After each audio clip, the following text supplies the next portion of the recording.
let's move on. This is an interesting one. If you have an idea, stop a moment and record it crudely. Refine it later. Ideas don't come all the time. And how many times, I can't even count how many times I've sat back and I've had this awesome idea and I'm doing something like, I'm at work or whatever. I'm just living my normal life and an idea for like a chord progression comes or like a melody. And then I'm like, oh, that's awesome. And I like vibe with it for like a minute. And then I'm like, okay, I got to remember that when I get home, when I get to the studio, and then I can record it. That never happens. Or like right before you go to sleep and you have this idea and you're like, awesome, I'll record that tomorrow. It's gone. You only have an opportunity then. Wherever is giving you that idea, whatever circumstances brought that to you is only in the now, and you have to take it. Otherwise it's gone. Hide and Seek, that song, it was that moment.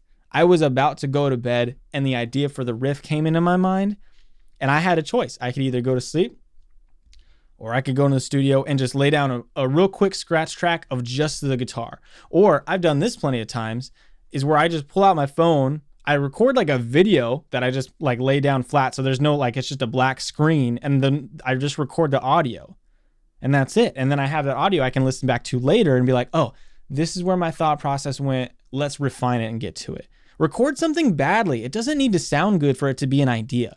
And that's the whole point, is that you just need it to sound like shit so you can get something. So when you come back to it and you have time to actually like refine and put your time and energy into something good, you'll have a resource and you won't have to start the idea from scratch again. It's important that you take advantage of these opportunities because they are few and far between and they're a gift. They're very important, I believe, to take advantage of because who knows how many we actually have in a lifetime, Not everyone's Bob Dylan and can write music for 60, 70 years. Not everyone's like that. I probably won't be like that, but and everyone has their own times for ideas and their own circumstances for ideas. And sometimes you'll have a whole bunch of them all the time for like a week, and then you'll go 3 months and you won't have any.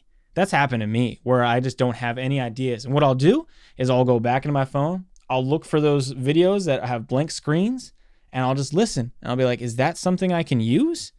Is this something that I can build off of? And then I'll bring that back in the studio and I'll mess with it. And I can't tell you how many times that has literally been the reason that I break out of a rut, of a creative rut, is that specific thing. It's very important to save your crude ideas. They're valuable. They're a gift. Take advantage of it.